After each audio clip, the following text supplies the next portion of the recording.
Thank you Olúwa dúpẹ́ lọ́wọ́ yín for the provision you have made for us fún ìpèsè tẹ́ ti ṣe fún wa for this end time, fún àkókò ìgbà ìkẹyìn yìí that you might be able to showcase your glory. ká bàa lè fi ògo yín hàn, There will be people of impact. ká bàa lè jẹ́ àwọn ènìyàn tó ní ipa. We appreciate you, Lord. Àmọ̀rírì yín Olúwa o. Even now, Father, Àní báyìí Olúwa, you will fill us up. ẹ̀kún wa, You will fill us up. ẹ̀kún wa. The way it happened to Jesus Gẹ́gẹ́ bó ṣe ṣẹlẹ̀ sí Jésù at Jordan, ní Jọ́dánì, let it happen to us. jẹ́ kó ṣẹlẹ̀ sí wa bẹ́ẹ̀. Grant us grace. Ẹ fún wa lóore ọ̀fẹ́. Thank you, Father. Ẹ ṣeun bàbá. For in Jesus Christ's name we pray. Torí lórúkọ Jésù la gbàdúrà. Amen. Àmín. We continue this series À ń tẹ̀síwájú nínú iṣẹ́ ìránṣẹ́ onípele yìí of the anointed life. tó ní ṣe pẹ̀lú ìgbé ayé tá a fàmì róró yàn. I must remind us again, Mo gbúdọ̀ rán wa létí lẹ́ẹ̀kan sí i. the anointed life Ìgbé ayé tá a fàmì róró yàn. is the normal life. Ó jẹ́ ìgbé ayé tó yẹ gangan, tó yẹ bí ìgbé ayé ṣe yẹ kó rí. It is the life of the kingdom. Ó jẹ́ ìgbé ayé ti ìjọba náà. It is the life Jesus lived. Ó jẹ́ ìgbé ayé tí Jésù gbé. And since we have to conform to the image of Jesus, Níwọ̀n ìgbà tó sì yẹ pé káwa náà kó yẹ ká dàbí Jésù ní ìrí. then we have to live the anointed life too. A jẹ́ wípé a nílò láti gbé ìgbé ayé tá a fàmì róró yàn. But as we continue to search the scriptures, Ṣùgbọ́n bá a ṣe ń tẹ̀síwájú tá à ń wá ìwé mímọ́, we discover that this anointed life a ṣe àwárí wípé ìgbé ayé tá a fàmì róró yàn yìí is multi-dimensional in nature. ó jẹ́ ìgbé ayé onírúurú. The manifestations of the anointed life Ìfarahàn ìgbé ayé tá a fàmì róró yàn cut across so many things, ó farahàn nínú ohun gbogbo. as you are going to see today Gẹ́gẹ́ bá a again. ṣe rí lónìí lẹ́ẹ̀kan sí i. The call to salvation Ìpè tá a pè wá sí ìgbàlà is to come and live a life that is different, ó jẹ́ ìpè láti gbé ìgbé ayé èyí tó yàtọ̀. a supernatural life Ìgbé ayé bíi ti Ọlọ́run, that will showcase the glory of God. èyí tí ó fi ògo Ọlọ́run hàn. And that is what we are called to. Eléyìí la sì pè wá sí.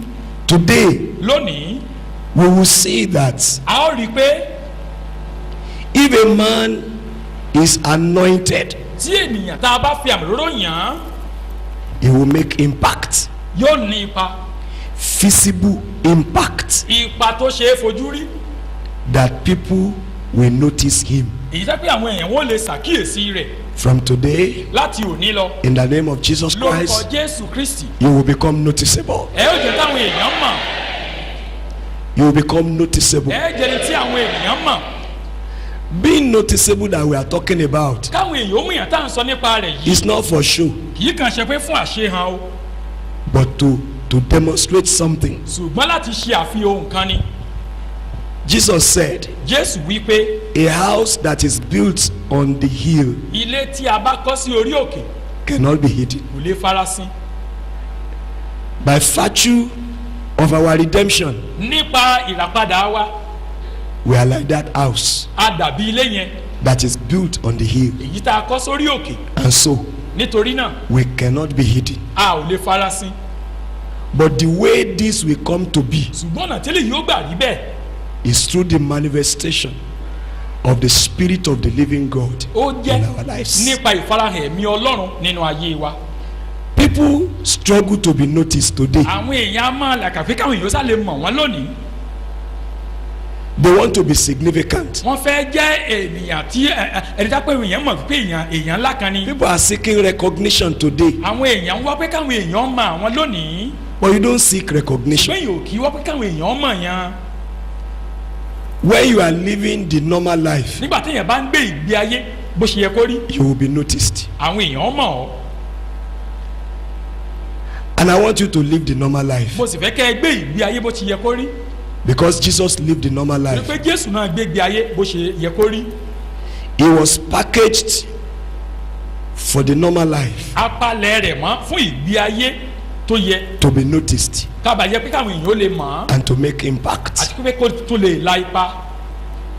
We were never to leave this planet Earth a ò kàn dá wa pé ká kàn kúrò nínú ayé yìí without a trace that we ever cross this place. láì sí àmì wípé a ti ẹ̀gbanú rẹ̀ kọjá. Our lives ìgbé ayé wa must affect people around ó us gbúdọ̀ ní ipa lórí ayé àwọn èèyàn tó wà láyìíká wa for good. fún rere. God's goodness dídára olúwa must be demonstrated a gbúdọ̀ ṣàfihàn rẹ̀ through us. láti pàṣẹ wa. That is the normal life. eléyìí gan ni ìgbé ayé tó yẹ. And the way of God ọ̀nà ọlọ́run to cause this to be láti mú kélé yìí ó ṣẹlẹ̀ bẹ́ẹ̀ is ó ní the way of endowment of power, ọ̀nà fífi agbára wọni infilling of the Spirit, ìkúnni ti ẹ̀mí mímọ́ which we have to desire, eléyìí ta nílò láti pòǹgbẹ fún experienced, ká sì ní ìrírí rẹ̀ and begin to manifest. ká bẹ̀rẹ̀ sí máa ṣe àfihàn rẹ̀. This is the desire of God. eléyìí ni ìfẹ́ ọlọ́run. I've called your attention to one passage of the scriptures, mo ti pe àkíyèsí yín sí ibi àyọkà kan nínú bíbélì and I still want to remind you today. mo sì tún fẹ́ ran yín létí lónìí. It is the desire of God. ó jẹ́ ìfẹ́ ọlọ́run It is the plan of God. ó sì jẹ́ ètò ọlọ́run. Let's go to Ephesians, ẹ jẹ́ ká lọ sínú ìwé éfésù and I will call your attention to it, mo sì pe àkíyèsí yín sí i and I want you to believe it. mo sì fẹ́ kẹ́ ẹ gbà á gbọ́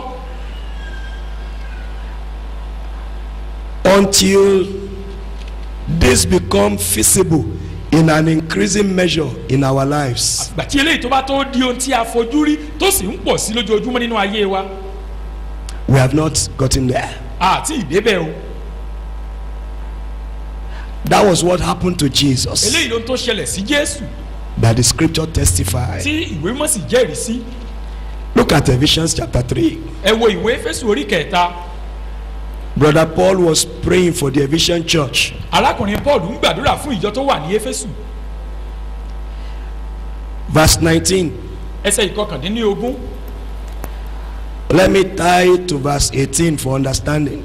ẹ jẹ́ kí n so mọ́ ẹsẹ̀ ìkejìdínlógún fún Or ìlóye verse 17 even. tàbí kábẹ̀ láti ẹsẹ̀ So that ìkẹtàdínlógún. Christ may dwell in your hearts through faith. And I pray that you, being rooted and established in love, may have power, together with all the saints, to grasp how wide and long and high and deep is the love of Christ. kí kristi kí ó lè máa gbé inú ọkàn yín nípa ìgbàgbọ́ pé bí ẹ ti ń fi gbòǹgbò múlẹ̀ tí ẹ sì ń fi ẹsẹ̀ múlẹ̀ nínú ìfẹ́ kí ẹ̀yin kí ó lè ní agbára láti mọ̀ pẹ̀lú gbogbo àwọn ènìyàn mímọ́ kí ni ìbú àti gígùn àti jíjìn àti gíga náà jẹ́. And to know this love that surpasses knowledge, that you may be filled to the measure of all the fullness of God. àti láti mọ ìfẹ́ kristi tí ó ta ìmọ̀ yọ kí a lè fi gbogbo ẹ̀kún ọlọ́run kún yín. Did you see something there in verse jẹ́ rí 19? ohun kankan níbẹ̀ ní ẹsẹ̀ ìkọkàndínlógún yẹn. What is the desire of God? kí ló tó jẹ́ ìfẹ́ ọlọ́run níbẹ̀. That the fullness of God pé kí ẹ̀kúnrẹ́rí ọlọ́run will dwell inside me. kó lè máa gbé nínú mi. And we say, God loved us, God loved us. bàtà wa sọ pé olúwa fẹ́ wa olúwa fẹ́ wa. The manifestation of that love, ìfarahàn ìfẹ́ yẹn or the substance of that love, tàbí ohun tó jẹ́ àkókò ìfẹ́ yẹn gan according to this passage, gẹ́gẹ́ bí tí a kà yìí is that ó ní pé the fullness of God kí ẹ̀kúnrẹ́rí ọlọ́run will dwell inside of kó us. máa gbé nínú wa.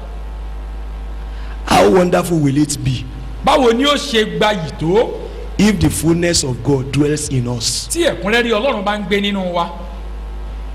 It will be very wonderful, yóò gbayì tó bẹ́ẹ̀ gẹ́ because that was what happened to torí Jesus. pé léèlò ohun tó ṣẹlẹ̀ sí jésù. See it in Colossians ẹ̀rí inú ìwé kólósè chapter 2, orí kejì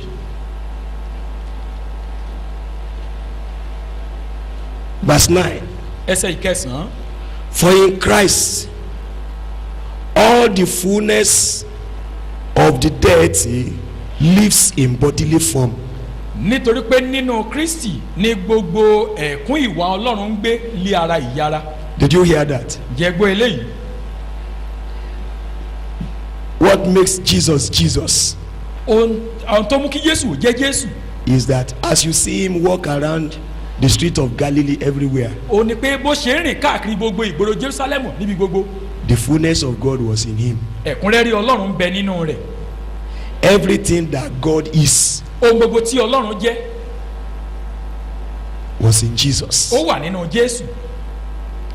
So he can do what God can do. ó wá lè ṣe ohun tí Ọlọ́run lè ṣe. Now listen to the next verse that ẹ wá follows it. gbọ́ ẹsẹ̀ tó tẹ̀lé. And you have been given fullness in Christ, who is the head over every power and authority. a sì ti ṣe yín ní kíkún nínú rẹ̀ ẹni tí í ṣe orí fún gbogbo ìjọba àti agbára. My interpretation of that verse is this: ìtumọ̀ tèmi bó ṣe ní ṣe pẹ̀lú ẹsẹ̀ Bíbélì yẹn nìyí. we have been given the same privilege that Jesus had àǹfààní tí Jésù ní òun láti fi fún àwa náà to carry the fullness of God. láti máa ru ẹ̀kún Ọlọ́run.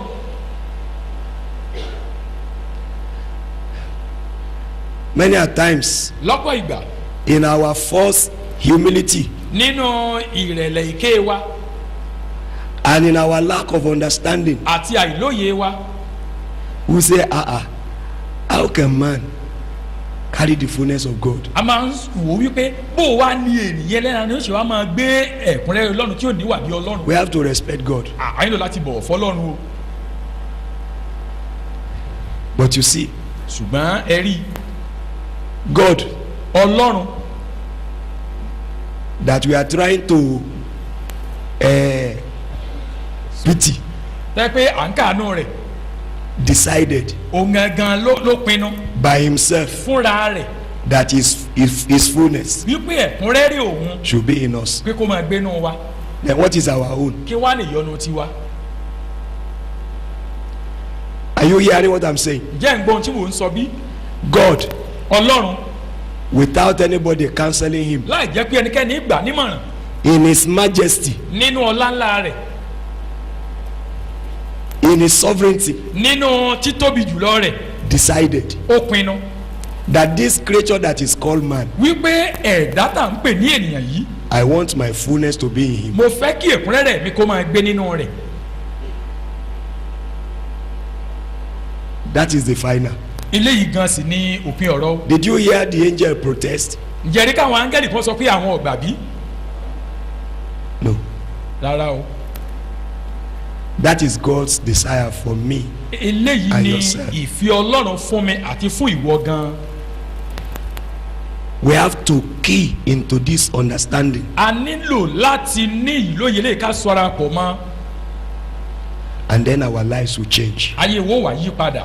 We will no longer live a slavish life, àwa ní máa gbé ìgbé ayé ẹrú mọ́ beggarly life, ìgbé ayé alágbe. but we live as men and women of authority. a ó wà á máa gbé gẹ́gẹ́ bí ọkùnrin àti obìnrin tó ní àṣẹ. Do you understand this? jẹ́lẹ̀ yí eyín Do you desire this? ṣe é sì fẹ́ Or you want to behave like children of Israel? àbẹ́yìn fẹ́ hùwà bí àwọn ọmọ Ísírẹ́lì. He said, well, Moses, wọ́n ní Mósè if God want to put his fullness inside you, tí Ọlọ́run bá fẹ́ fi ẹ̀kúnrẹ́rẹ́ rẹ̀ sínú ìwọ let him put it. jẹ́ ó fi ibẹ̀. Whatsoever remains, we will be seeing from you. ohun yòówù tí ó bá ti wá rí àmọ́ àgbà látọ̀dọ̀ tiẹ̀. They want a second-hand manifestation. ìfarahàn àtọwọ́dọ́wọ́ òun làwọn fẹ́. I know several of us are like that ẹ sì today, mọ̀ pé ọ̀pọ̀ wa náà bẹ́ẹ̀ la rí lónìí but it will no longer be like that ṣùgbọ́n kò ní rí bẹ́ẹ̀ mọ́ in the name of Jesus ní Christ. orúkọ Jésù Kristi. Somebody will be saying, ẹnìkan àmọ́ wípé if all of us should have the fullness of God, tí gbogbo wa bá wá ní ẹ̀kúnrẹ́rẹ́ Ọlọ́run where are we going to demonstrate níbo it? láti wá ṣe àfihàn rẹ̀. What is your own? kí ni tiẹ̀. Have you ever looked at the sky jẹ́ ti gbójú sókè wo sánmọ̀ rí on a very dark night before? nígbà tí ilẹ̀ bá ṣú gan-an dáadáa How many stars can you see? ìràwọ̀ mélòó lẹ lè rí. And you see them competing for space. àwọn àràwọ̀ yẹn ṣé wọ́n ń bára wọn jà pé sún kúrò láàyè tèmi àyè tèmi ní. Not at all. rárá o. And when I was doing elementary geography, nígbà tí èmi náà ń kọ́ nípa kòmùtà tá a lè fún they said each of them is 50 times the size of the earth. wọ́n wí pé ọ̀kọ̀ọ̀kan wọn ó tóbi ju ayé yìí lọ ní ìlọ́po 50. and there is space for them. àyè sì tún wá gbà wọ́n tó bẹ́ẹ̀. So there is space for you. nítorí náà àyè wà fún wọn náà. The segment God has allotted to you, agbọ̀nà tí olúwa ti yàn fún wọn. His fullness will be made manifest. ẹ̀kúnrẹ́rẹ́ rẹ̀ yóò fara hàn níbẹ̀. So you won't compete with anybody, o wà nílò láti máa fagagbága pẹ̀lú and nobody will compete with you. ẹnikẹ́ni ò sì ní máa báwọn náà figagbága. The moon, the stars, they are manifesting the glory of God. òṣùpá àti àwọn àràwọ̀ wọ́n ń fi ògo ọlọ́run hàn. But there is the difference between the glory of the moon and the glory of the star. ṣùgbọ́n ìyàtọ̀ ń bẹ láàrin ìyàtọ̀ òṣùpá àti ti àwọn ìràwọ̀. And the glory of the stars even vary. Each of them, even tàwọn ìràwọ̀ gángan wọ́n tún yàtọ̀ síra wọn. if you read the Bible, you will tẹ̀ see. bá ka bíbélì ẹ̀ ó rí bẹ́ẹ̀. So, nítorí náà the love of God ìfẹ́ ọlọ́run is so much that ó pọ̀ tó bẹ́ẹ̀ gẹ́ débi wípé He wants His fullness ó fẹ́ kí ẹ̀kúnrẹ́rẹ́ òun to be in us. kó máa gbé nínú wa. And He just didn't wanted it alone. kì í kàn ṣe kó kàn wá fẹ́ bẹ́ẹ̀ nìkan. He worked it out. ó tún ṣiṣẹ́ tọ̀ ó ṣe àṣeparí rẹ̀. How did this happen? báwo lè léyìí ṣe ṣẹlẹ̀. Jesus went to the cross. jésù lọ síbi àgbélébù.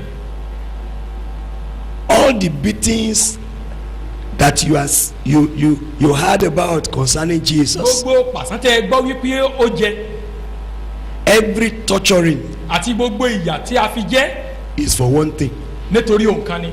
that each and every one of us will have access to the fullness pé of God. kí ẹnìkọ̀ọ̀kan wa ká bàa lè ní àǹfààní sí ẹ̀kúnrẹ́rẹ́ ọlọ́run. And they beat Him to the point of death, wọ́n sì nà á di ojú ikú ni. but He rose from the dead. wọ́n jíǹde kúrò nínú òkú.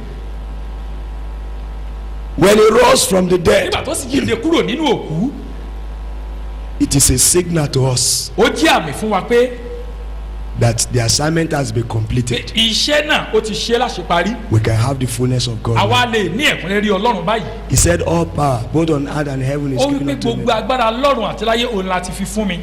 He said, what I do, ó ní ohun tí mo ṣe you will do, ẹ̀yin náà ó ṣe and much more.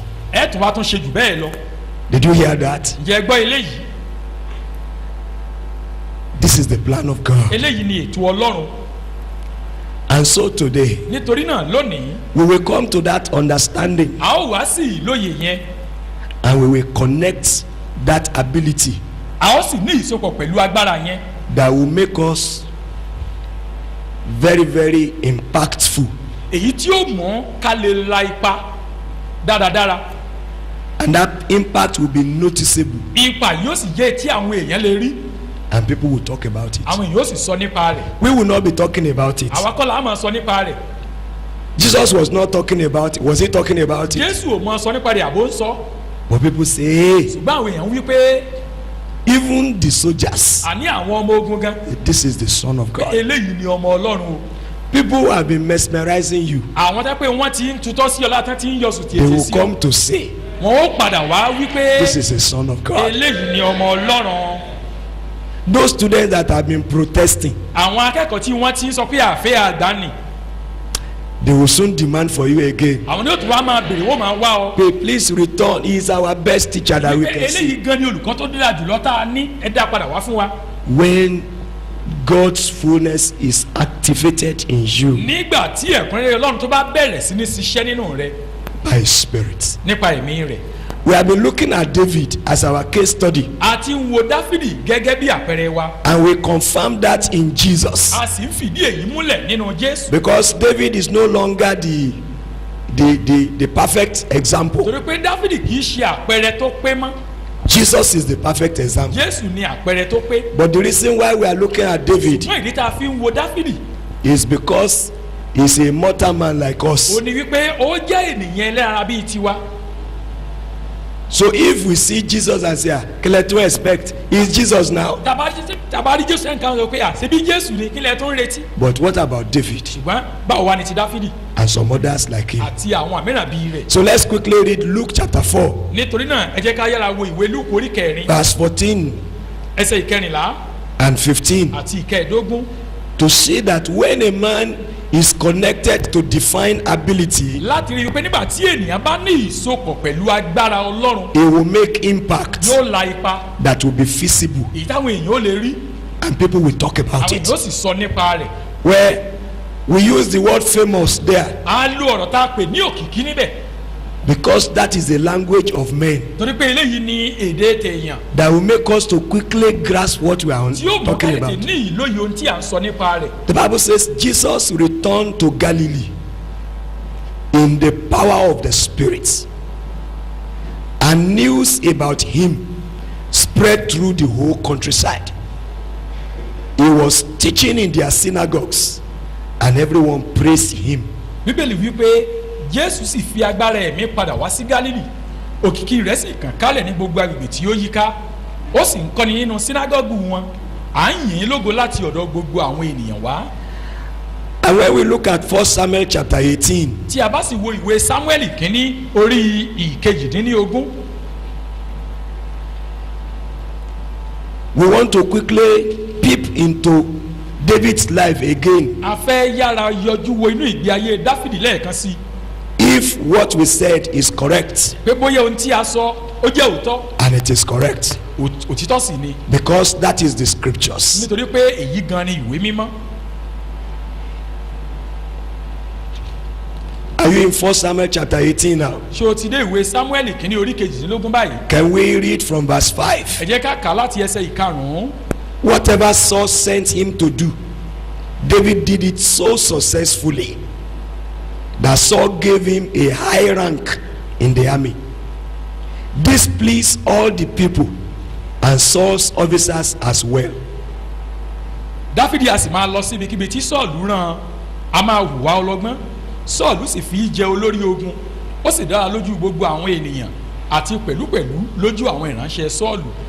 When the men were returning home after David had killed the Philistine, the women came out from all the towns of Israel to meet King Saul with singing and dancing, with joyful songs and with tambourines and lutes. ó sì ṣe bí wọ́n ti dé nígbà tí dáfídì ti ibi tí ó gbé pa philistine náà bọ̀ àwọn obìnrin sì ti gbogbo ìlú israẹli jáde wá wọ́n ń kọrin wọ́n sì ń jó láti wá ìpàdé sọ́ọ̀lù ọba ti àwọn ti ìlù àti ayọ̀ àti dùrù. As they danced, they sang, Saul has slain his thousands and David his tens of thousands. àwọn obìnrin sì ń dá wọ́n sì ń gbé orin bí wọ́n ti ń ṣeré wọ́n sì ń wí pé sọ́ọ̀lù pa ẹgbẹẹgbẹ̀rún tirẹ̀ dáfídì sì pa ẹgbẹẹgbàrún tirẹ̀.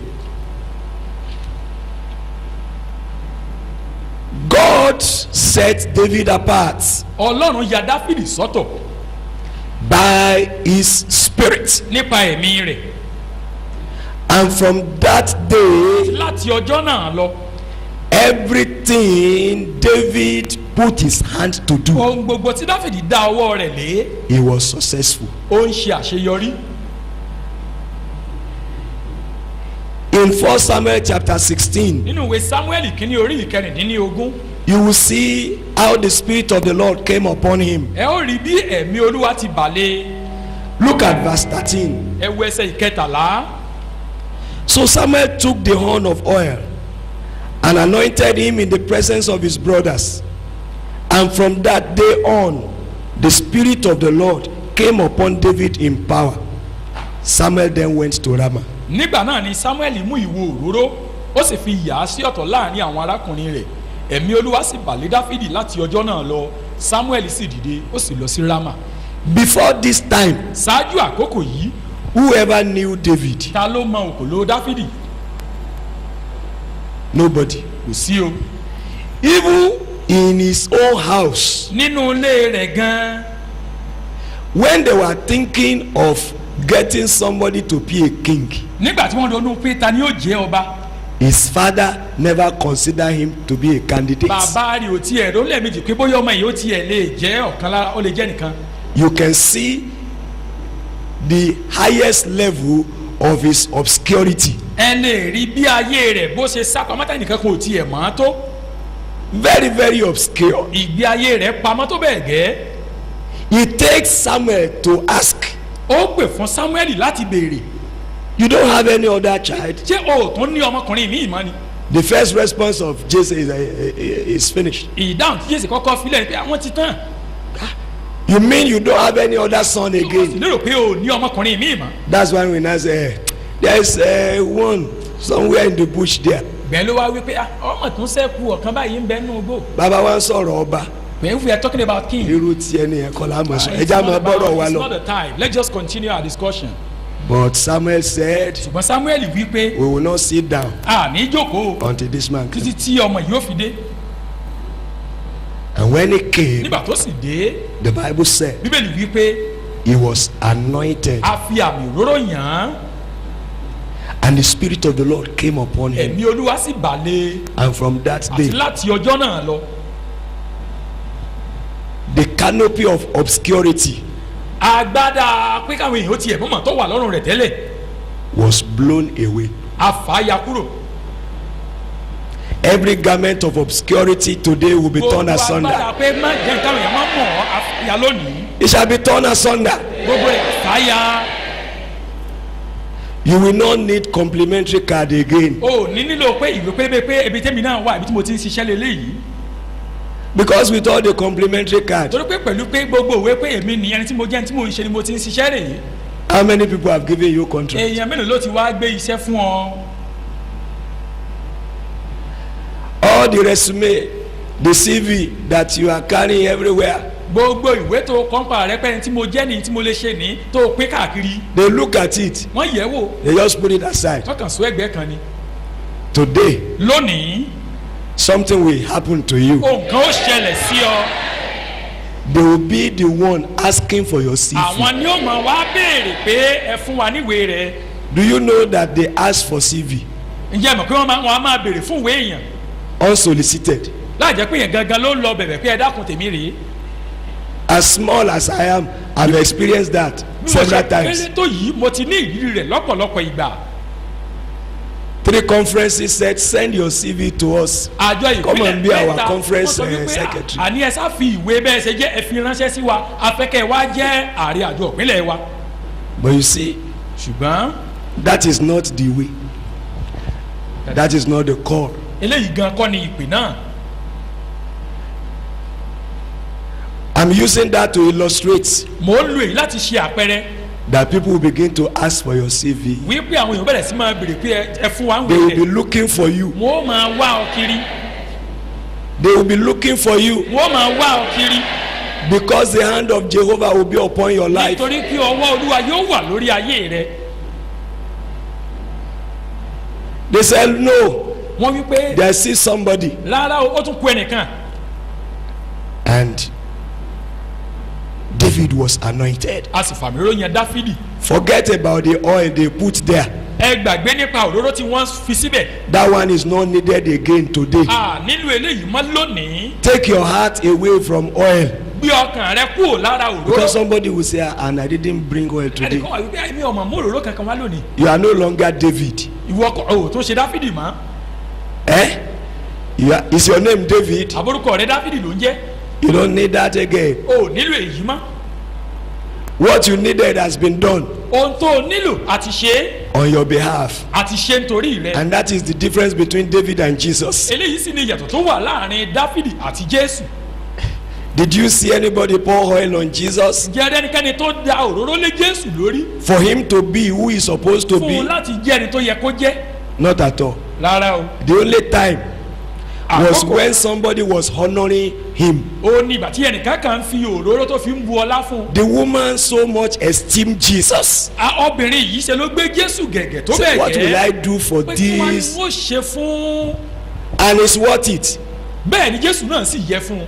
Because the woman Nítorí pé obìnrin yẹn knew how she was living ó mọ̀ bó ṣe ń gbégbé ayé rẹ̀ tẹ́lẹ̀. before she encountered Kó tó di Jesus. kó bá Jésù pàdé. Her life became so transformed. Ìgbé ayé rẹ̀ wá yí padà tó bẹ́ẹ̀ gẹ́. And he wants to show gratitude Ó sì wá fẹ́ fi ọkàn ìmoore hàn to the one who was his benefactor. sí ẹni tó jẹ́ olóore rẹ̀. And he brought that alabaster jar, Ó wá gbé ìkòkò lóró alabasta ni that wá heavy perfume, àti broke it. ó wá fọ́ and pour it on the Lord. ó sì tú sí ara Olúwa. And Jesus said Jésù wá wí pé he was using that to prepare him for ó burial. ń ṣe èyí láti palẹ̀ òun mọ́ fún ikú òun ni. But are you still dead? Àbí wọ́n tún kú. Church, talk to me. Are you Ìjọ dead? ẹ dá mi lóhùn. We were once dead, Ìgbà kan rí la kú but we are now alive. ṣùgbọ́n báyìí a ti wà láàyè.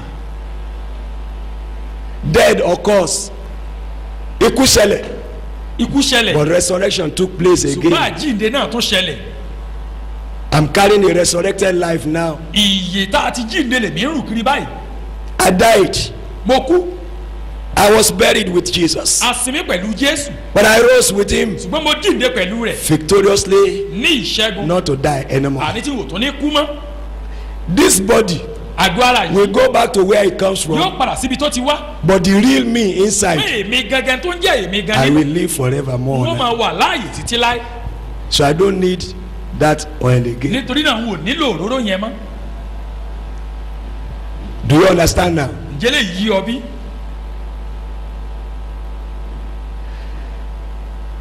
But thank God that scripture didn't stop at Samuel pouring oil. ṣùgbọ́n adúpẹ́ torí pé ẹsẹ̀ bíbélì ni kò dáwọ́ dúró mi wípé Samuel tú òróró lé The lórí. Bible said bíbélì wípé after the procedure lẹ́yìn ìgbà tó ti ṣe gbogbo of ètò pouring oil, ètò pé ó da òróró lé lórí. something happened. ohun kan ṣẹlẹ̀ The Spirit of God ẹ̀mí Ọlọ́run came upon him. ó bà lé As at that time, lákòókò ìgbà náà.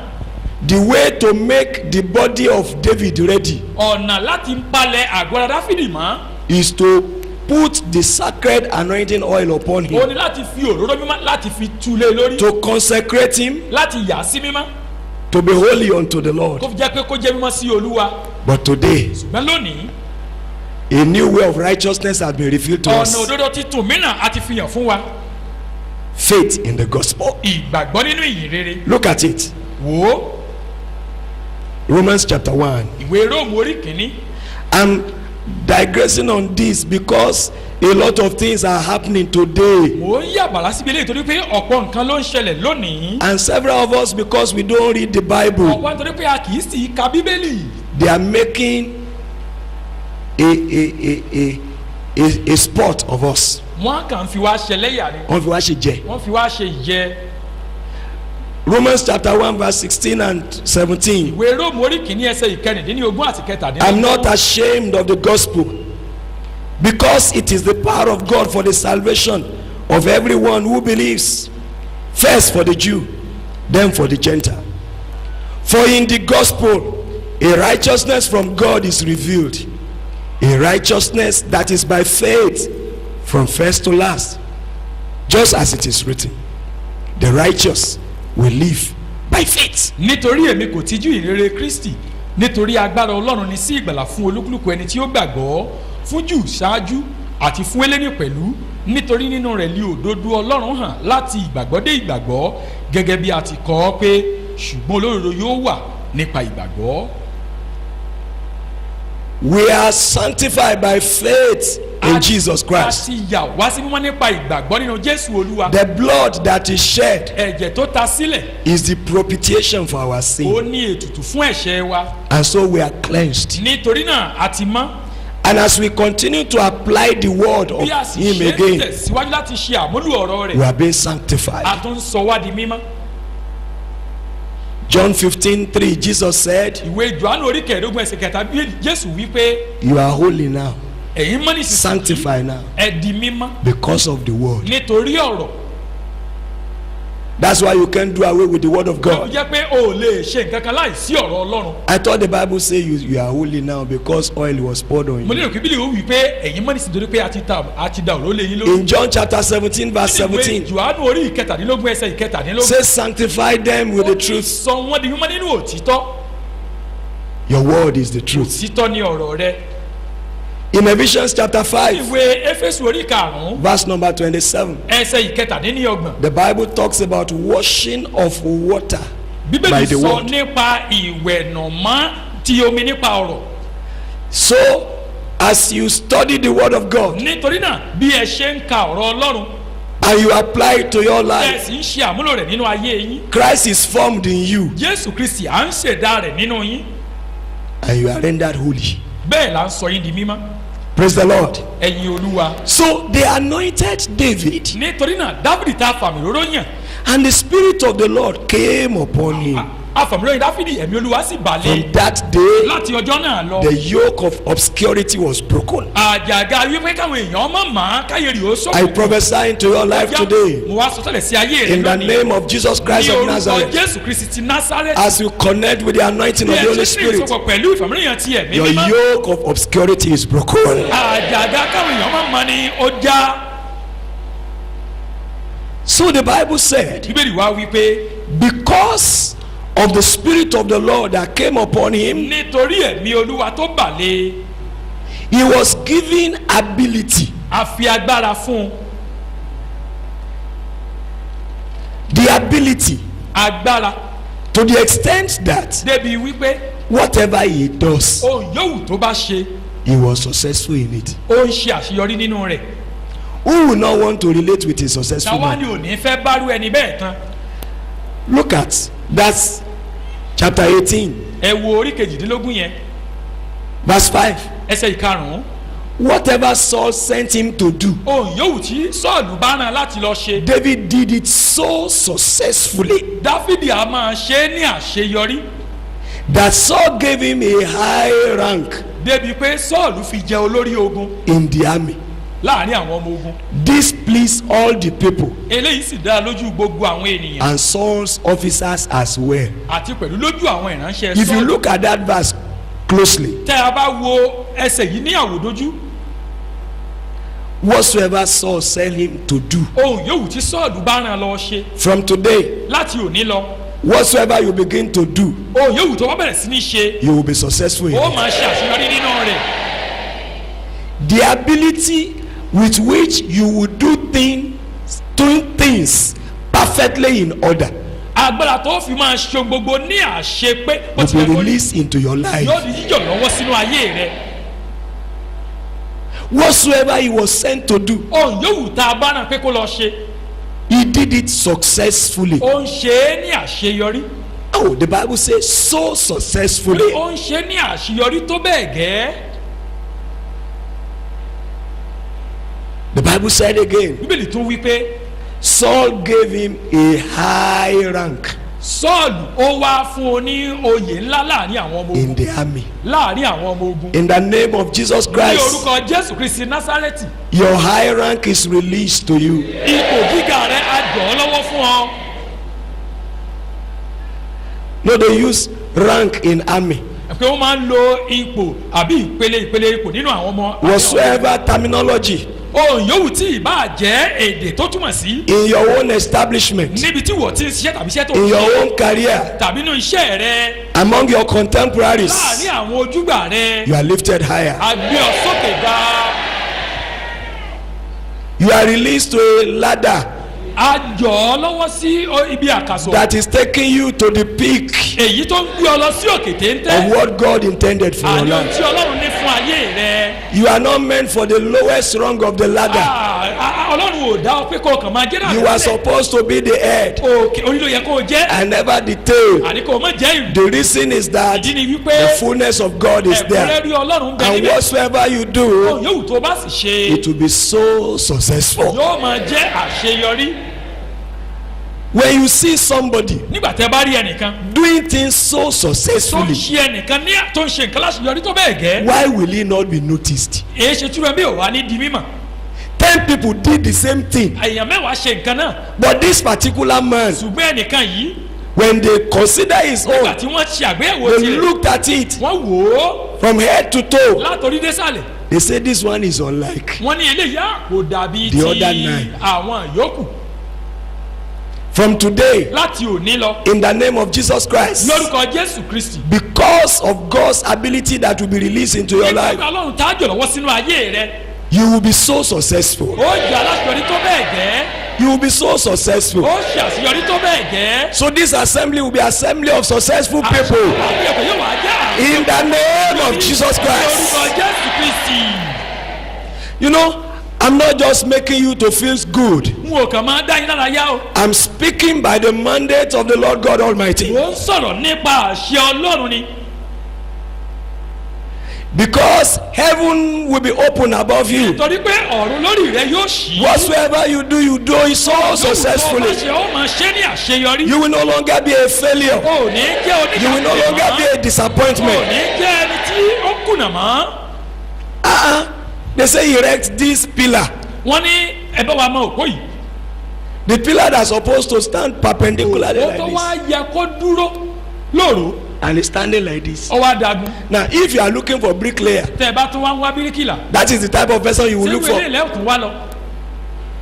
From today, láti òní lọ. everything you do, o yóò tó bá ṣe. wherever you find yourself, yóò tó bá gbé bára you will rẹ. begin to do them ó bẹ̀rẹ̀ sí máa ṣe wọ́n. so successfully. àṣeyọrí. So successfully. àṣeyọrí tó bẹ̀rẹ̀ You shall be baptized with success to to the glory of God the Father, fún ògo ọlọ́run bàbá. God the Son, ògo ọlọ́run ọmọ. and God the Holy àti Ghost. tiẹ̀ ní mímọ́. If they want to recruit a teacher, tí wọ́n bá fẹ́ wá olùkọ́. you teach mathematics. o sì ń kọ́ ìṣirò. Everybody scored F9, gbogbo àwọn ọmọ wọ́n fìdí rẹmi. and they say there's vacancy somewhere. wọ́n wá ní pé àlàfo wà fẹ́rẹ̀ kan láti dí ipò olùkọ́. They say, how many schools has he worked? wọ́n ní ó ti tó ilé ìwé méjì tó ti kọ́ He sí. said, I worked about 3 wọ́n schools. ti kọ́ sí tó bí ilé ìwé mẹ́ta. So what was the performance of the tí wọ́n students? ní àwọn tó kọ́ bò ní ẹsẹ̀ yìí ní dáńtọ́ sí. Say F9. ni wọ́n fìdí rẹmi ni o.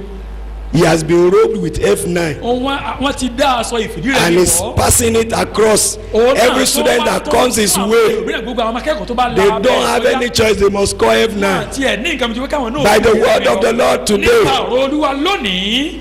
By the word of the Lord today, nípa ọ̀rọ̀ Olúwa lónìí. you will carry exceptional performance. ó bẹ̀rẹ̀ sí máa ṣe àṣírí tó lámì. Exceptional performance àṣírí tó lámì. in the name of Jesus. lórúkọ Jésù. In the name of Jesus. lórúkọ Jésù.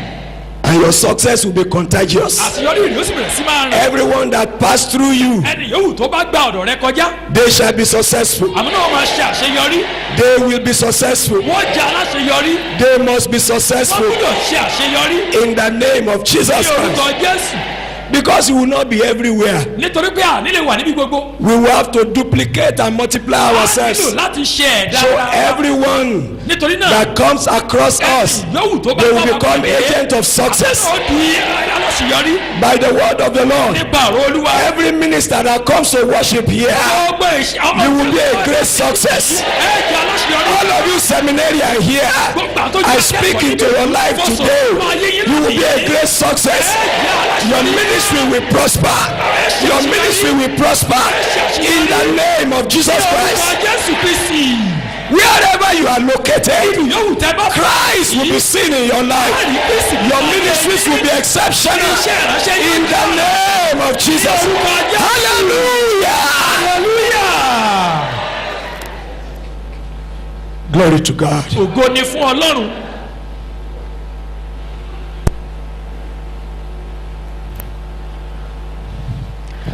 And you know, ẹ sì mọ̀ the Bible said, Bíbélì wípé all the officers of Saul, gbogbo àwọn ìránṣẹ́ Sọ́ọ̀lù they cannot contend with it. wọn ò lè figagbága pẹ̀lú rẹ̀ No, rárá o. wọn lè yára ni. Can you just imagine? ǹjẹ́ iná lè wò ó. Somebody ẹnìkan was just picked from behind wọ́n kàn gbé láti ẹ̀yìn and put in front like wọ́n this. wá gbé síwájú. Somebody, a captain ẹni tó jẹ́ olórí ogun in the army, nínú láàrin àwọn ọmọ ogun. and all of a sudden, pé lójijì he became a 5-star general. ó wá di sójà tó ní ìràwọ̀ márùn-ún. All the lieutenant generals, the major generals, the brigadier general, they say, oh, that is it. That is the way it's gbogbo àwọn supposed tó to. wá jí ọ̀gá wọn ni pé bó ṣe yẹ kó rí gan-an nìyẹn. Ordinarily, what do you think they should do? níwòye tẹ̀yàn kí ni ẹ̀yin rò pé ó yẹ kí wọ́n ṣe. They should ó rebel. yẹ kí wọ́n There should be a mutiny. wípé So why will you carry somebody? kìí ṣe tá a fi wá gbé ẹnìkan wá. And when you look at the size of David, nígbà tẹ́ bá tún wá wo ìrísí Dáfídì gan. and you look at all these warriors, tẹ́ bá tún gbogbo àwọn jagunjagun wọn ni. Omolankoni, was just a small boy. how do I know that? báwo ni mo ṣe mọ̀ èyí. Goliath said, Gòláyátì wípé why do you send a boy? èsì tẹ́ fi wá rán ọmọdékùnrin kan. Oh, David was not a boy. pé Dáfídì kì í ṣe ọmọdékùnrin o. People may be looking at your àwọn size. yẹn lè máa wo ìrísí From yẹn today, láti òní lọ. from today, láti òní lọ. beyond what they are seeing, táyọ̀ tí wọ́n rí. they will see the glory of wọn God. yóò rí òkú Ọlọ́run.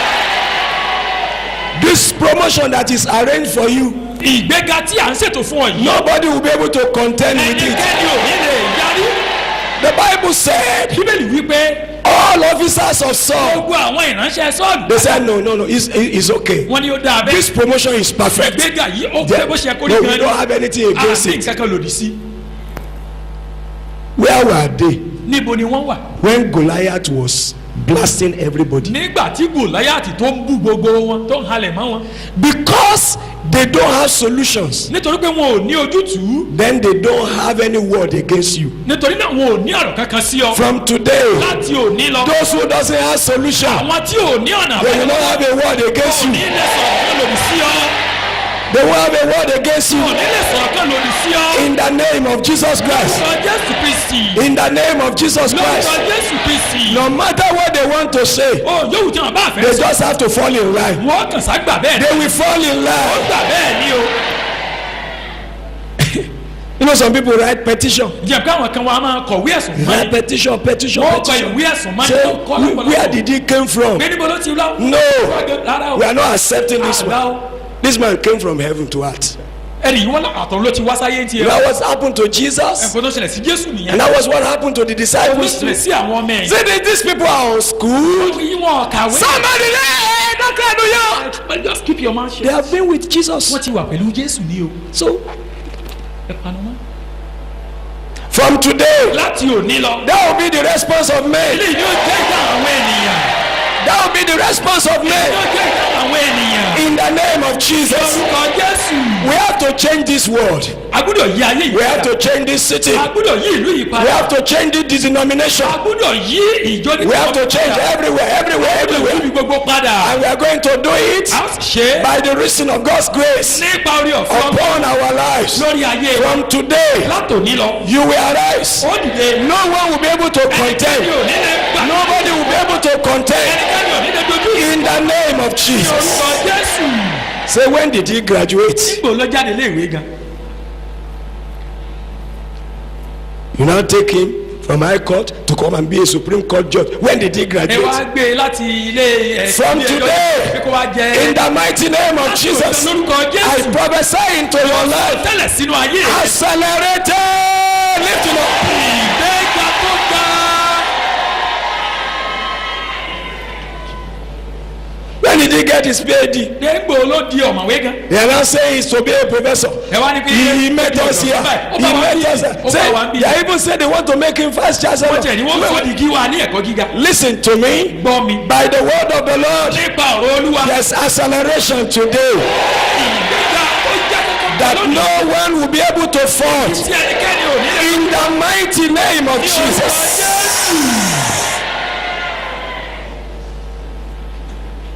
So wait till you begin to pray mọ́tò onígbà tá a máa gbàdúrà. to receive your own today, láti rẹ lónìí o. because we are flying on a prophetic wing. nítorí wípé ṣe ni à ń fò lórí ìyẹ́ ìsọtẹ́lẹ̀. Then I saw something mo else. tún wá rí nǹkan mìíràn. Oh God, look at it. ẹ wò ó. 1 Samuel chapter 18 ìwé that we are looking Sámúẹ́lì at. kìíní orí kejìdínlógún. 1 Samuel chapter 18 that we are looking at. ìwé Sámúẹ́lì kìíní orí kejìdínlógún tí à ń wò. The effect of the anointing on David's life. ipa ìfàmìlóyàn lórí ayé Dáfídì. The Bible says, bíbélì wípé apart from the officers, yàtọ̀ sí àwọn ọmọ ogun àwọn ìránṣẹ́ gbogbo. this pleased all the people. eléyìí tó wá tó tẹ́ gbogbo èèyàn lọ́rùn. All the people. gbogbo ènìyàn. Not just the kì í officers. tún ṣe àwọn ọmọ ogun nìkan o. All the people. gbogbo ènìyàn. That institution where you are, ibi tó wà ilé ẹ̀kọ́ tó wà àbí tó ti ń ṣiṣẹ́ yẹn. your accelerated movement will please all people. ìtẹ̀síwájú rẹ tó ga yóò tẹ́ gbogbo ènìyàn lọ́rùn. Every tongue that rises against you in gbogbo judgment, àwọn tó bá dìde sí ọ. they are condemned. àjọ wọn lẹ́bi. They are condemned. àjọ wọn lẹ́bi. They are condemned. àjọ wọn lẹ́bi. In the name of Jesus. orúkọ Jésù. He said it pleases all the people. ó wu gbogbo ènìyàn. All the people. gbogbo ènìyàn. I begin to imagine. mo wá bẹ̀rẹ̀ sí ní wò ó. Maybe it's like the Baptist church, ṣé ó dàbí bí abúlé where matters have to come to church in conference. wọ́n gbé ọ̀nà kan wá sí. As soon as they brought the matter to church in conference like this, they say, kò sọ̀rọ̀ mọ́, kò sọ̀rọ̀ There's mọ́. no issue again. The whole nation gbogbo odidi orílẹ̀-èdè. the whole nation. odidi orílẹ̀-èdè.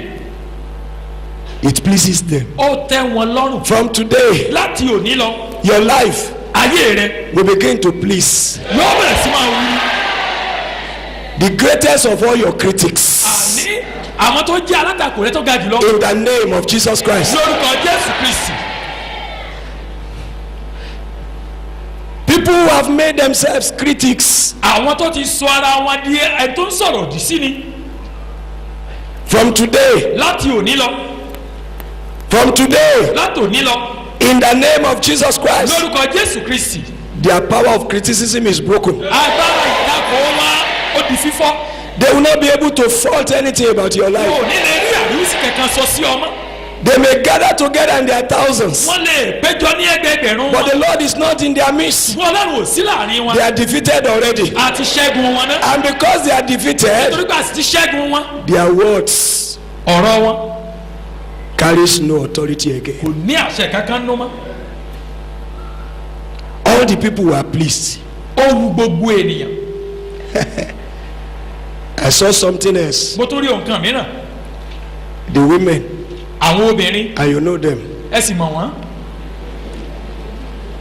The Bible said bíbélì wípé they bursted into songs. wọ́n bú jáde wọ́n bẹ̀rẹ̀ sí ní kọrin. The women came out from all the towns àwọn obìnrin sì ti gbogbo ìlú jáde. of Israel ìlú Ísírẹ́lì to meet King Saul láti pàdé Sọ́ọ̀lù ọba. with singing and dancing, pẹ̀lú orin àti ijó. with joyful songs, pẹ̀lú ayọ̀ and with tambourines àti dùrù. and lutes. And lutes. àti dùrù. But listen to their song. ẹ wá gbọ́ orin wọn o. As they danced, they sang. bí wọ́n ṣe ń kọrin wọ́n ń jó. Saul has slain his thousands, wípé Sọ́ọ̀lù pa ẹgbẹẹgbẹ̀rún tirẹ̀. and David his tens of thousands. ṣùgbọ́n Dáfídì pa ẹgbẹẹgbàrún tirẹ̀. Ratio 1 to 10,000. Because if you just read the verse 6 and say, so when Saul came and people began to dance and begin to sing, and we don't read verse 7, we won't know the difference in their tune and the one they are singing. tá a bá kàn wẹ́sẹ̀ ìkarùn-ún àti kẹfà tá a bá wo ìkeje a ní ma ìyàtọ̀ tó wà. By the word of the Lord, pa ọ̀rọ̀ Olúwa. men will be forced to sing God's praise because of you. yóò di ọ̀ láti kọ ìyọrin ìlú Olúwa. God's glory will break forth in your lives. jáde nínú ayé rẹ. He shall break forth in your lives. yọ nínú ayé rẹ. Their song will change. orin wọn yí padà. Their dancing will change. ìjọ wọn yí padà. Gbogbo ìlú ọ̀tẹ̀ tí wọ́n ti ń lù torí rẹ̀. Ìdákẹ́jẹ́ ṣẹlẹ̀. Ìbálẹ́nu máa ṣẹlẹ̀. In the name of Jesus. Hallelujah. hallelujah.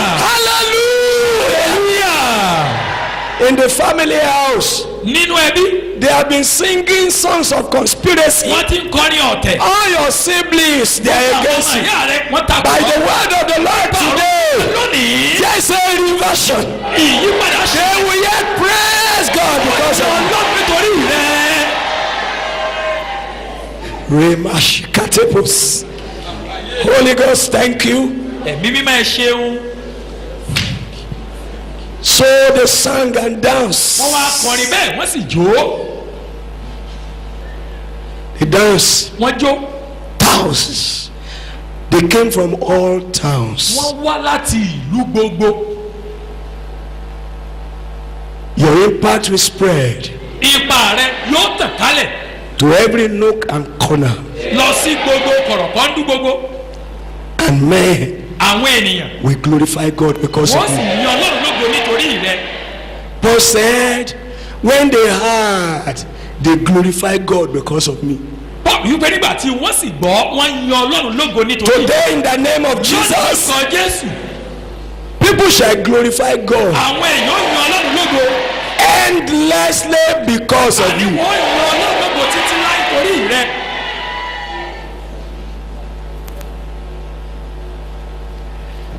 The Lord confirms the words of his servants. ọlọ́run fi These ìjọ words ìránṣẹ́ are rẹ̀ múlẹ̀. confirmed in the name of ọ̀rọ̀ Jesus. ìyá àbúrò wọn múlẹ̀ lórúkọ Jésù. Jésù. These words are established in the name of a sì yí Jesus. wọn kalẹ̀ lórúkọ Jésù. They are established in the name of a Jesus. sì yí wọn kalẹ̀ lórúkọ Not Jésù. even the devil or yourself will be able to fault it. àní èṣù tàbí ọ̀gá ò ní lè. In the name of lórúkọ Jesus. Jésù. That was what happened to David. eléyìí ló ń tó ṣẹlẹ̀ sí Dáfídì. But why? ṣùgbọ́n torí kíni. The Spirit of the Lord nítorí ẹ̀mí Ọlọ́run came upon him. tó bà lé. The Spirit of the Lord came upon him. ẹ̀mí Olúwa bà lé. And from that day, láti ọjọ́ náà lọ. the input of God ipa Ọlọ́run nínú rẹ̀ that makes a man to be successful tó mú kí ènìyàn kó ṣe àṣeyọrí beyond human understanding tayọ ìlóye ènìyàn entered into him. ó wọnú ayé rẹ̀. Receive that input now. báyìí Receive that input now. àtìlẹ́ báyìí Divine input for excellence. ohun tí Ọlọ́run Receive it in Jesus' name. gbà lórúkọ Jésù. Yes, it was divine input, àní ohun tí Ọlọ́run fi síbẹ̀ gan-an. but it was an indispensable input. ṣùgbọ́n ẹ̀dá pé ènìyàn ò lè ṣe láì sí rẹ̀ ni. Many people will combine so many things, ọ̀pọ̀ èèyàn ni ó dání irú nǹkan but you will prefer. pé ìwọ borí. They will combine experience. wọ́n da ìrí bọ̀. All these officers had experience. gbogbo àwọn ológun wọ̀nyí wọ́n ní ìrírí o. They have armors. wọ́n ní àwọn nǹkan ìjagun ńláńlá. They have been to so many wars. wọ́n ti lọ sí onírúurú ogun. From today, láti òní lọ. every credential men are parading gbogbo àwọn àwí ẹ̀rí táwọn èèyàn ń kó káàkiri. at your sight. níwájú rẹ It will become irrelevant. yóò di tí ò wúlò mọ́. It will become irrelevant. yóò di tí ò wúlò mọ́. It became irrelevant ó di tí ò wúlò. when you see good success. nígbà tẹ bá rí àṣeyọrí tó dára What else are you looking for? kí ẹ lè tún wá mọ́. The factor that makes this in David's life is the anointing of the Holy ohun Spirit. tí ó mú kí eléyìí kó rí bẹ́ẹ̀ nínú ayé Dáfídì ó ní ìfàmìlóyàn ti ẹ̀mí mímọ́. And so when the Lord Jesus appeared on the scene, nígbà tí Jésù Olúwa náà wá dé the story was not different. ìtàn yìí ò náà kò tún yí padà o. But ṣùgbọ́n something happened in a greater dimension. ohun kan wá ṣẹlẹ̀ ní ọ̀nà tó tún tayọ. For the first 30 years of the Lord, fún ọgbọ̀n ọdún àkọ́kọ́ Olúwa he was in obscurity. òun náà kò sẹ́ni tó mọ̀ ọ́. The only time we heard of him at age 12 when he came to the temple.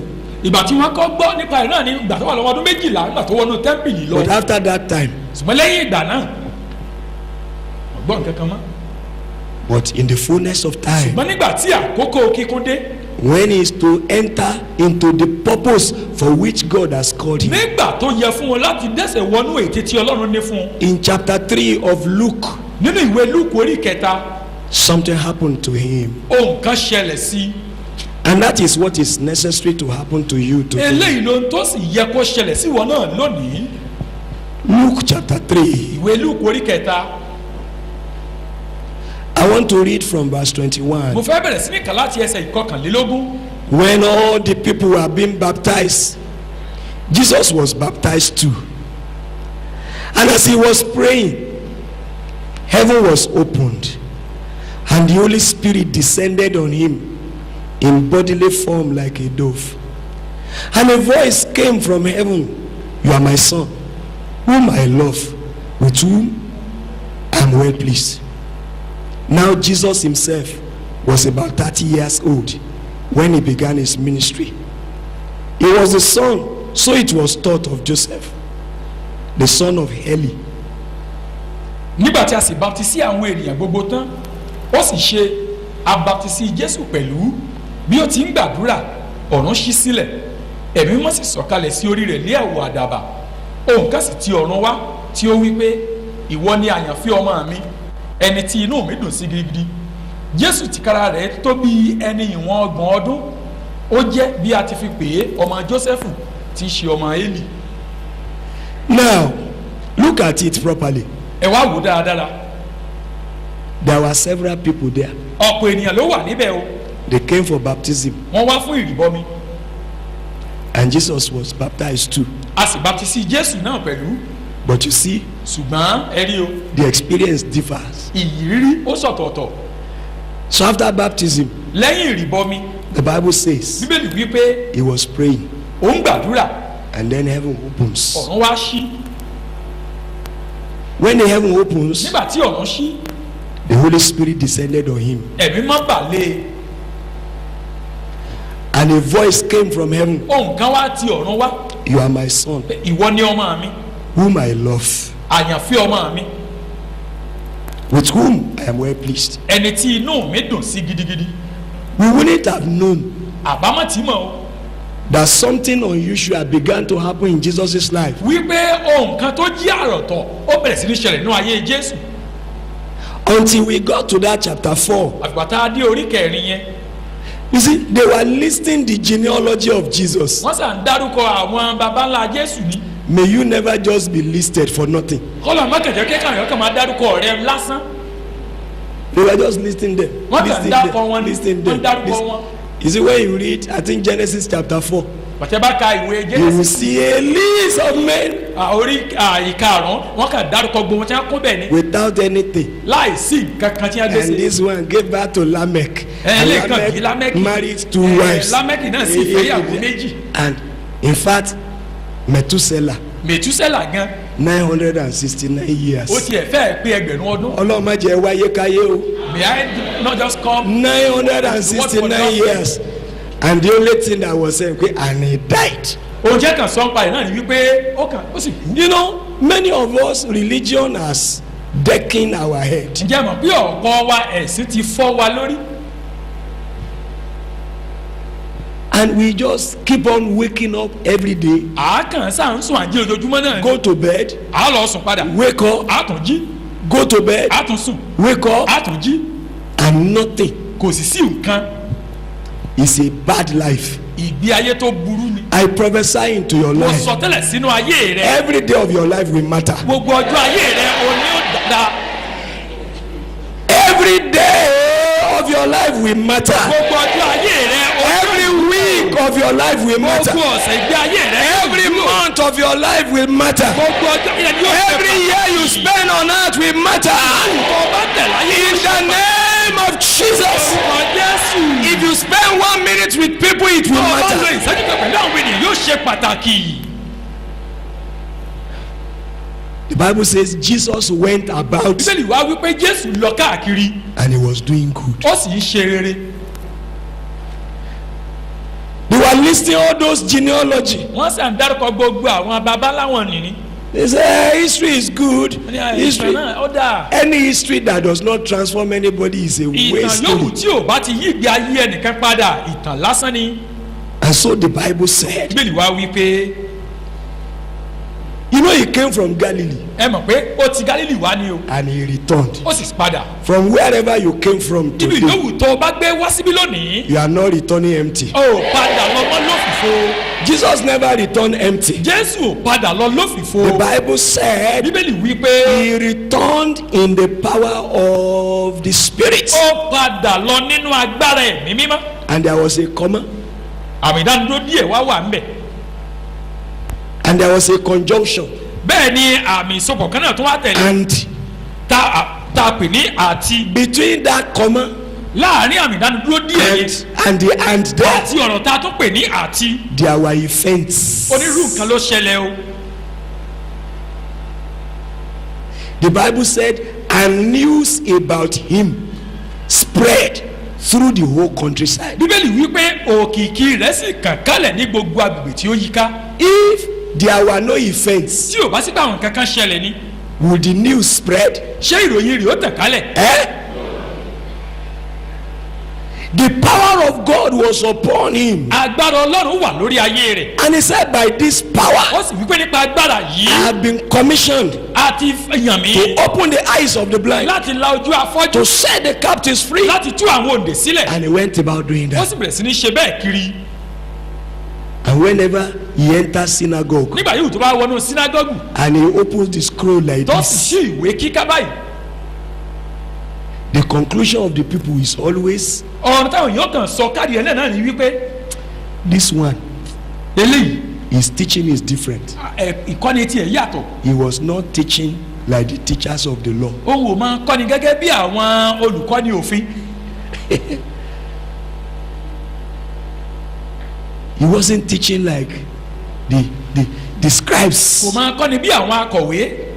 His teaching was unlike the scribes and the Pharisees. kò dàbí ti àwọn akọ̀wé àti ti Farisí. There was a day he was preaching somewhere. ọjọ́ kan wà tó ń kọ́ni níbì kan. One woman was just looking. I was just looking. All of a sudden, lójijì she shouted, ó bá kígbe. say, blessed is the womb ìbùkún ni fún inú. where you came out tí from. wọ́n ti jáde wá. Is it for nothing the woman said that? ṣé lásán lóbìnrin kan sọ bẹ́ẹ̀.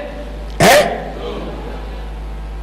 The woman was so excited. obìnrin yìí inú rẹ̀ dùn From bẹ́ẹ̀. today in the name of láti òní lọ lórúkọ Jesus.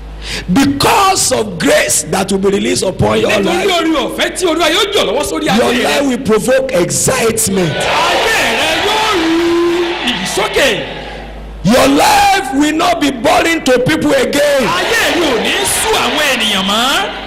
People will desire your presence all the time. àwọn èèyàn fẹ́ máa wà pẹ̀lú So rẹ̀ gbogbo wherever ìgbà. Jesus went, you see crowd following him. àwọn èrò sà máa ń wọ́tọ̀ nílẹ́yìn ni. Because grace of God was upon him. nítorí pé orí ọ̀fẹ́ ọlọ́run wà lórí ayé rẹ̀. What was the secret? kí sì ni àṣírí. Heaven opens ọ̀run ṣí. and the Spirit of the Lord ẹ̀mí olúwa came upon him. ó sì balẹ̀. Look at verse 15.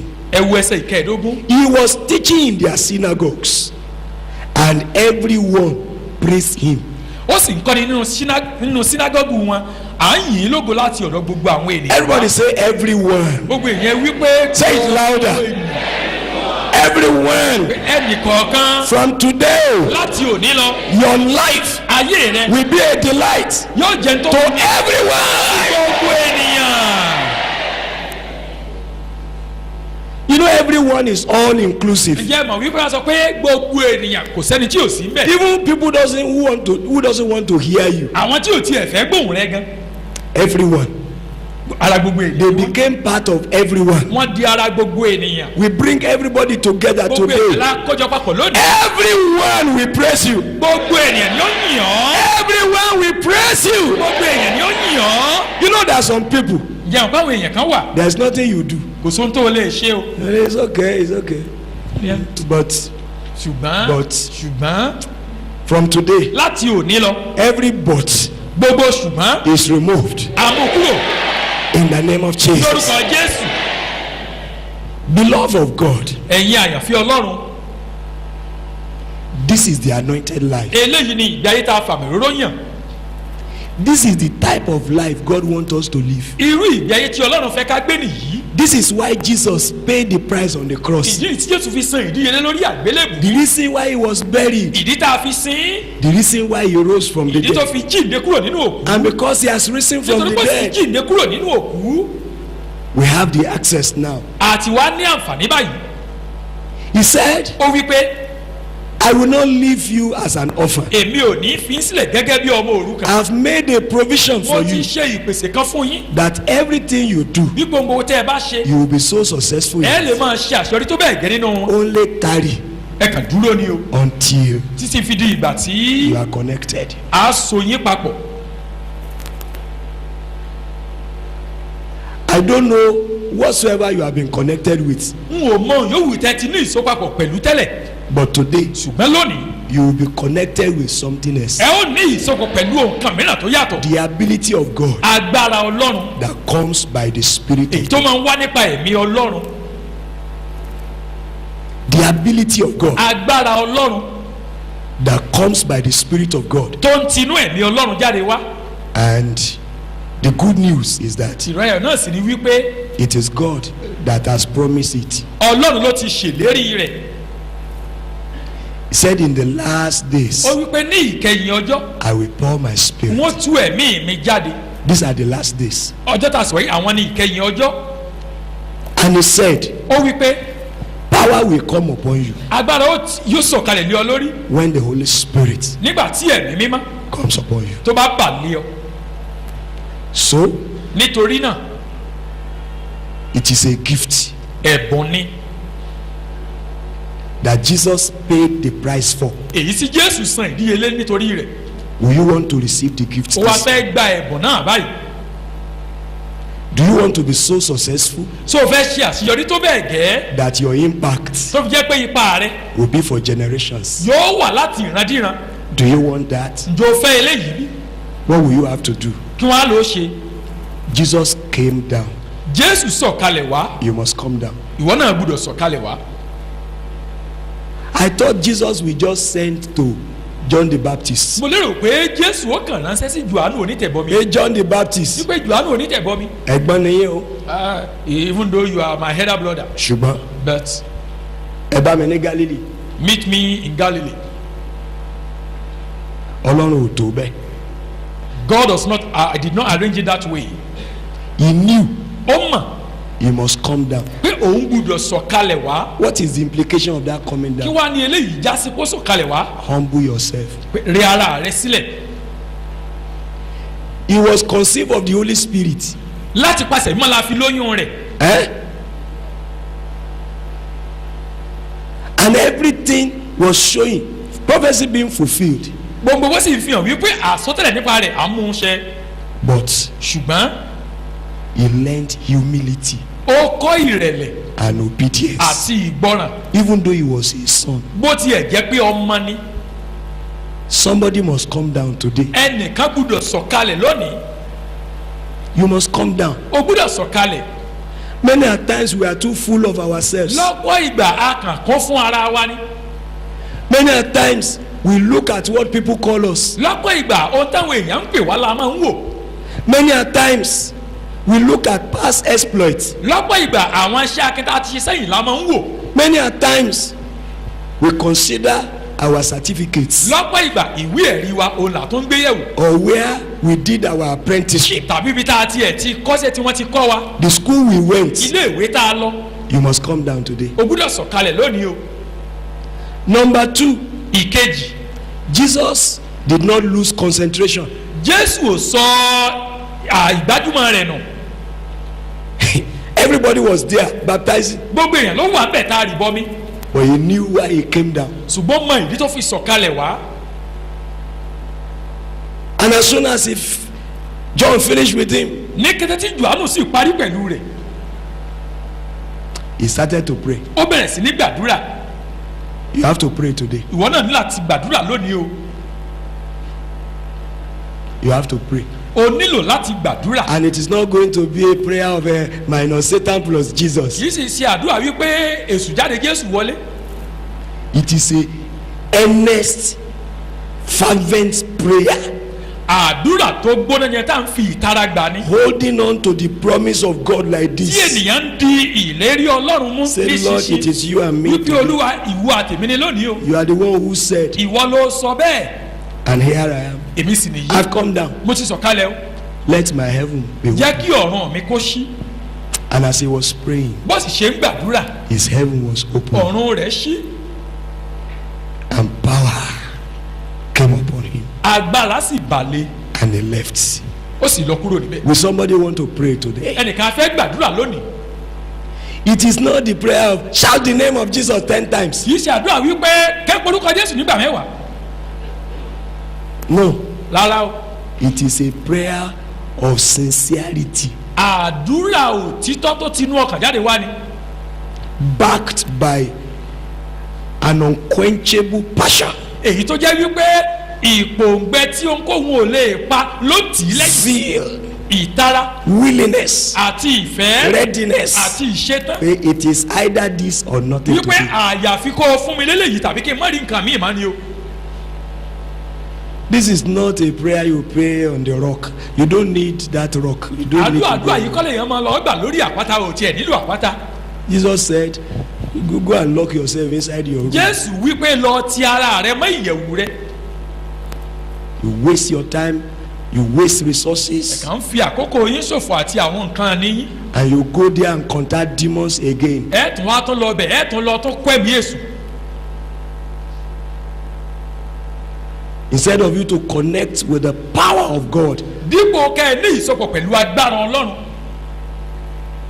When God's presence is available to his people, nígbà tí ìwà pẹ̀lú Ọlọ́run tó bá wà fún àwọn ènìyàn rẹ̀, you don't miss the hour of your visitation. èèyàn kì í pàdánù àkókò ìbẹ̀wò rẹ̀. Are we ready to come down now? ìjà ṣetán láti sọ̀kalẹ̀ báyìí.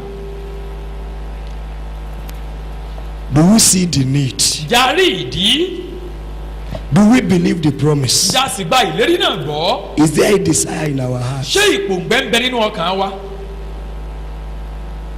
It is time. ó tó àkókò. Rise up on your feet. ẹ dìde lórí ẹsẹ̀ yín. Rise up on your feet. ẹ dìde lórí ẹsẹ̀ yín. Rise up on your feet. ẹ dìde lórí ẹsẹ̀ yín. There shall be baptism in the Holy Ghost. ìrìbọmi ẹ̀mọ́ yóò ṣẹlẹ̀. There shall be anointing that makes a man to make impact. ìfàmìlíyàn tó mú kí ènìyàn kó la ipa yóò wà. There shall be signs and wonders. bẹ́ẹ̀ ni iṣẹ́ àmì àti ìyanu náà yóò wà. I want you to praise God. mo fẹ́ kẹ́ ẹ yin Ọlọ́run.